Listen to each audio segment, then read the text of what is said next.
So hello everyone, again welcome to my channel.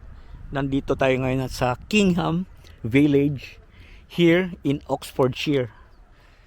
So i-explore natin tong village nito mga kaberks. Ano bang hidden beauty nito? Hidden beauty. So papasok na tayo dyan mga kaberks, oh. At parang siyang dinadayo din kasi kaya pinuntahan natin. So papasok muna tayo dyan. Tingnan nyo yung simbahan mga kaberks. Yung simbahan dito, yung simbahan yan, papasukin natin yan. Simbahan pero may mga nakalibing yan, no? Hindi natin alam kung ilang years, mga ano, may na 1930s. Pero yung iba dyan mas matagal pa. So yan, ganda ng ano, Kingham na to. Ano ka tong ita? So papasok tayo dito sa cathedral na yan. Cathedral or parish church. Oh, di ba?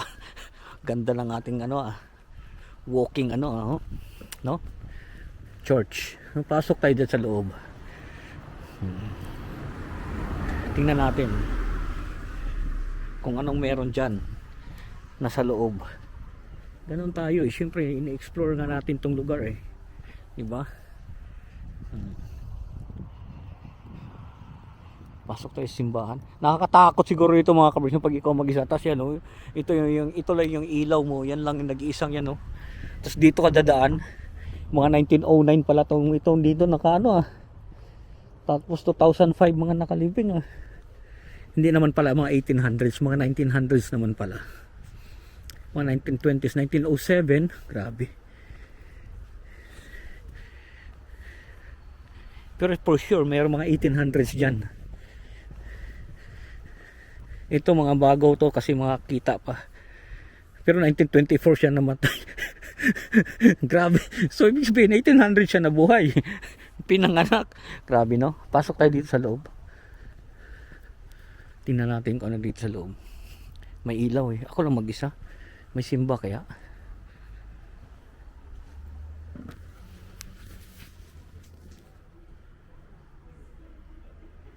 Huwag na lang papasok mga kabricks kasi para may misa.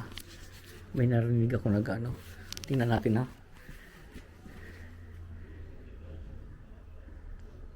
Tingnan natin. Mga kabricks, hindi na ako pumasok doon kasi ano pa lang pala, may service sila. At ano yan syempre hindi naman yan. Although wala namang problema kasi sila may pinamaniwalaan pero hindi na tayo pumasok nga kasi nag-service sila. So maganda sana yung loob. Lumang-luma sana mga kabricks ba. So yun, ito na lang ang village ang ating pasyalan. Di ba? Doon na lang tayo, mag-iikot na lang tayo. Explore na lang natin tong Kingham Village.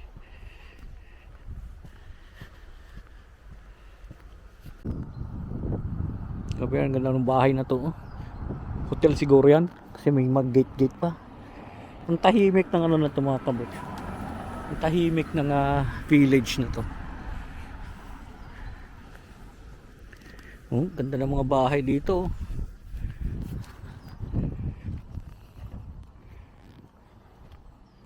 So maglalakad tayo. Hanggang saan tayo maglalakad?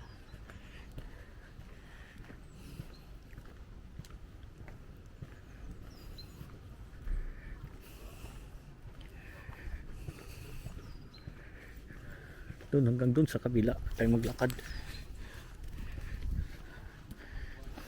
Tingin niyo mga puti sa akin kasi parang hindi ka puti Talaga hindi puti ba no? May dumayo dito may dumayo So ito pinakaano nila, the Wild Rabbit. Itong ano nila dito, pub or restaurant. Ganda ng pub nila no, or restaurant Ganda no. Posh na posh mga. Tingnan natin mga kaberks. Video natin. Ang ganda di ba? Ang ganda ng tables. Talagang ng kahoy. Ang table nilang ginawa nilang table.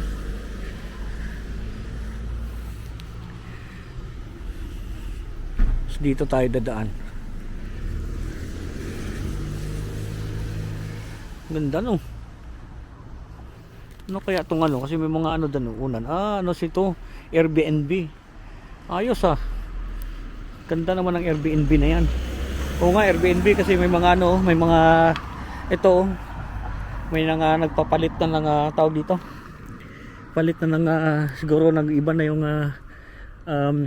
visitor. Dito nga tayo, pasok nga tayo dito. Para naman hindi naman private yata dito. Ano ba dito to? Tingnan natin mga kabros. Dito tayo dadaan sa eskinita. Wala naman nakalagay na bawal. Parang bawal. Parang dead end. Wag na, baka masita tayo.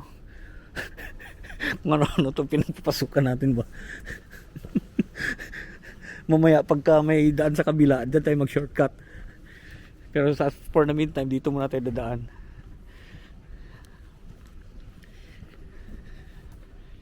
Kingham Village. Ano ba ano dito? Oh, may sakyan. Hindi, buti hindi dito ang daan. Tahimik na ng lugar na to. Wala ka man nang marinig na tugtog ba? Ayun lang, huni ng ano. Huni lang ng ibon. Ibon ba yun? Ibon nga yun. Ibon mang may layang lumipad. Ibon lang sari nating ano. Ganda ng bahay na to. Wow. Ganda. Solo-solo. Ganda. Masasana all ka na lang talaga ba?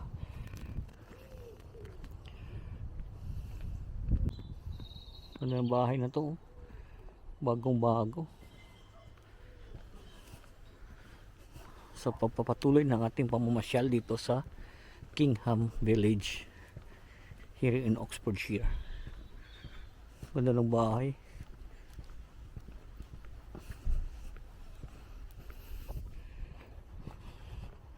Cottage, Half Moon Cottage. Cottage pa lang ano. Yun ang nakalimutan ko, cottage nga pala. Pero karamihan siguro rito mga kaberks ay Airbnb. Although, syempre may mga resident din dito, mga taga-local ba. Pero parang karamihan Airbnb. Kasi maganda to. Dito banda, marami kang mapasyalan din kasi. Oxfordshire kasi to. So, marami din ditong mapapasyalan talaga. Katulad nito. Ganda nito. No? Ayos dito. Ikot-ikot lang tayo. Kala mo ganyan suot yan, pero mayaman yan. Ito lumang bahay, hindi tayo. Ayun. Ayan ang mga maganda, ayan mga cottage na ganyan. Ayan. Ang ganda ng bahay, oh. Ito. Oh, di ba?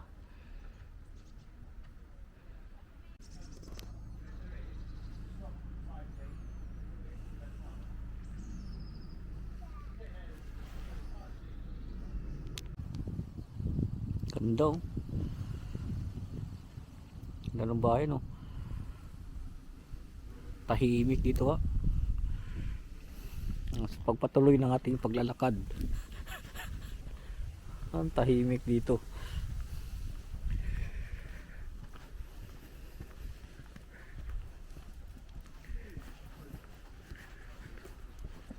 Dito tayo dadaan.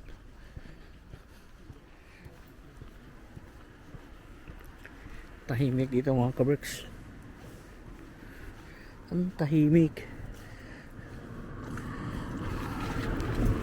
Ganda pati ng ano dito. Balik tayo dun.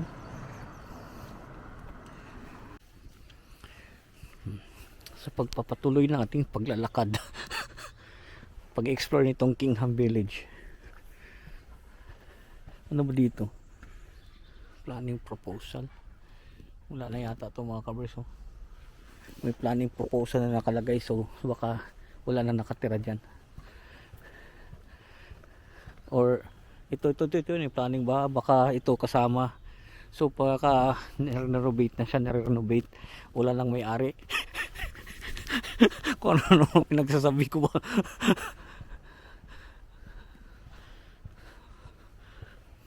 Ano tong dito?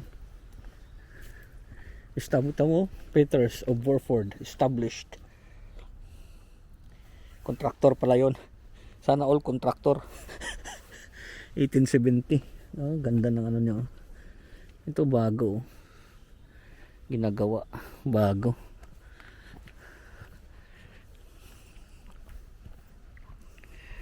Pero ang gaganda ng mga bahay dito talaga. Tahimik pati ba? Sa bagay, Sunday ngayon, baka tulog pa yung iba. Pero ano na kaya, alas 11 na. Ganda doon, oh. Ang mga bahay yan, oh, tingnan mo. Oh, di ba? Ganda, yo. Canterbury. Solo-solo yung mga bahay dito. Makataya nga sa loto. Pag nanalo tayo dito tayo bibili. Kasi malapit sa London lang din, malapit eh. 70 miles lang papuntang London.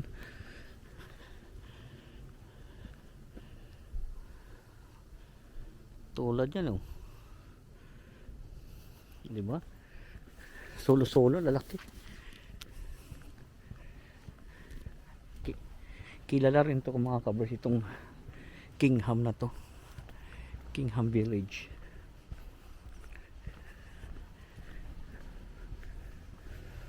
Tulad nito, tamo, The Well Cottage. So meron pa doon, oh. Ganda, no?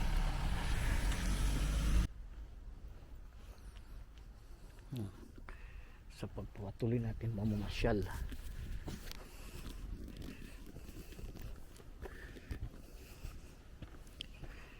Sa ating pamamasyal dito sa Kingham,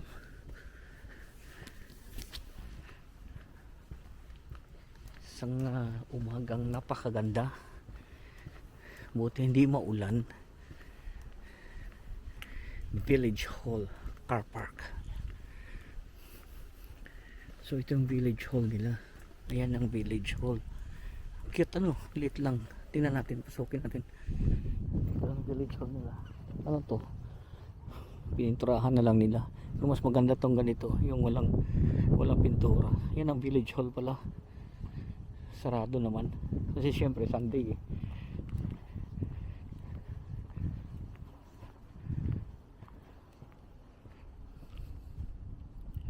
Ito, no, tahimik. Naghanap ako ng store. Wala mo na mabilhan ng ano. Tawag dito. Fridge magnet.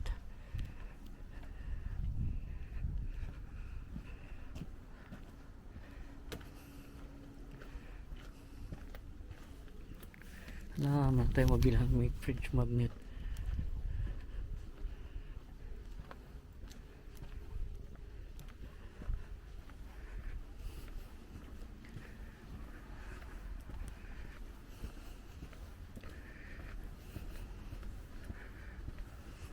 Ito maganda. Ito mga ganitong cottage maganda. Ganyan mga bubong. Oh.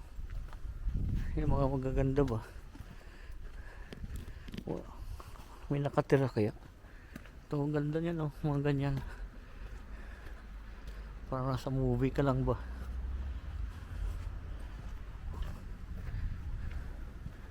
Diba? Ganda.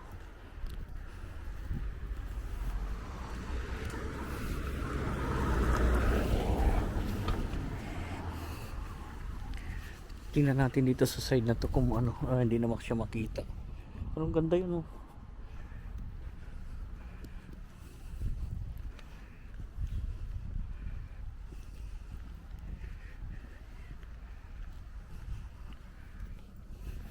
Sarap ang ano na dito. Pag summer siguro, sarap mag picnic sila dyan, no? No, mga ka-Berks.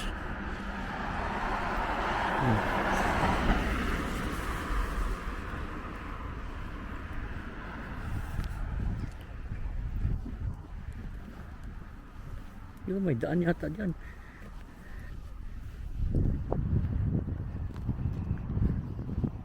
Lakad lang tayo dito. Kanina pa sabi kalakad-lakad. Car park. Ang ganda naman ang car park nito. Restaurant to. Restaurant.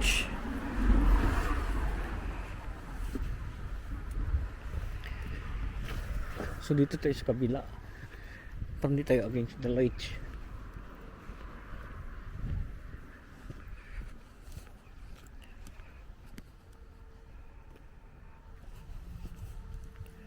Tahimik ka ng lugar na to.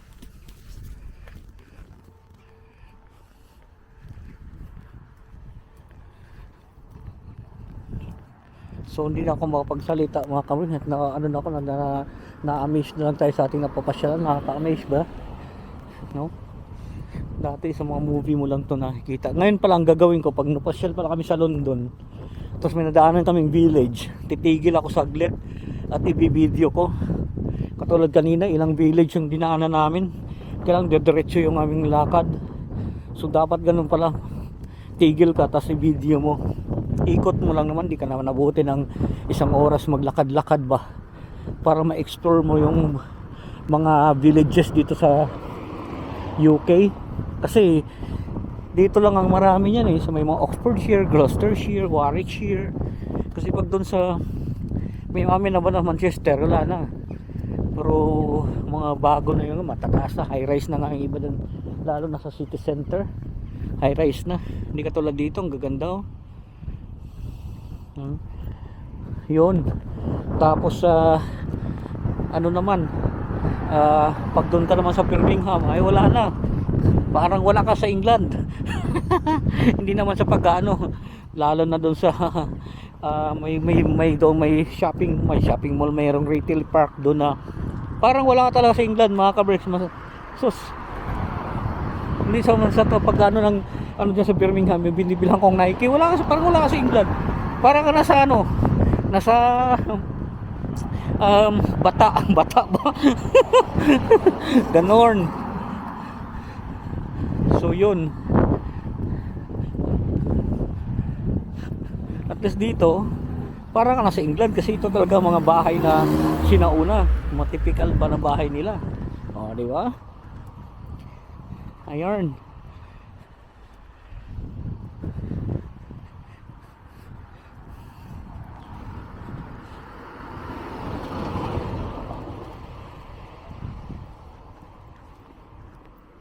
Ito mga bago na to, bagong ano na to, pero ang style nila is ginaya pa rin sa mga old houses, pero mga bago na yun. Makita naman yung mga bago na mga kabreks, mga bagong gawang bahay. Ayan. So yun, at least naipasyal ko kayo dito sa isa sa village nga dito sa England, which is ang Kingham. Although short, pero at least nakita nyo na kung gaano ang itsura ng ano ba, Kingham. At papaano. Morning. Yeah, so yeah, you okay? Thank you. I'm just filming it and then showing to YouTube. Where are you from? Philippines. Are you? Yeah, but we're from Manchester. Every time I pass some of the villages in UK, I just take a video and post it. Yeah, it's nice here. 38 years. Wow! You enjoy? Mabait yung local Been here daw siya 38 years. Nakita yung English natin mga kabreks, not so perfect, di ba?